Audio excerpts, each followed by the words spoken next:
सर्वप्रथम 100व्या प्रयोगाचे त्याबद्दल सर्वांचं अभिनंदन. कॉंग्रॅच्युलेशन्स.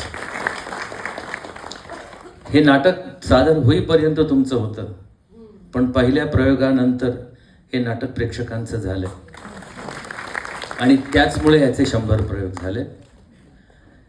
या नाटकाबद्दल काही गोष्टी मी सांगेन. परफेक्ट लेखन, परफेक्ट दिग्दर्शन, परफेक्ट कास्टिंग आणि परफेक्ट अभिनय.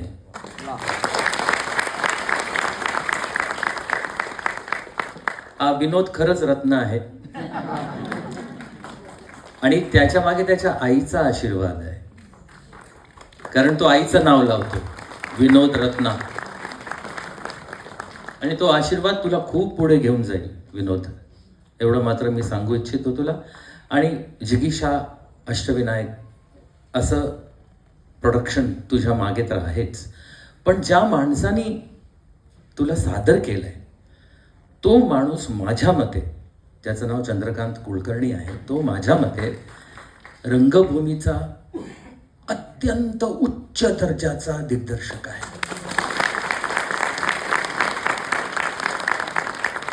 त्याला जाण आहे आणि जाणीव आहे, त्याचमुळे त्याला ते वाटलं तुझ्याबद्दल आणि त्याने ते करून दाखवलं. तू त्याला होकार दिलास, हे तुझं खूप मोठं नशीब आहे. एवढं मी तुला सांगू शकतो.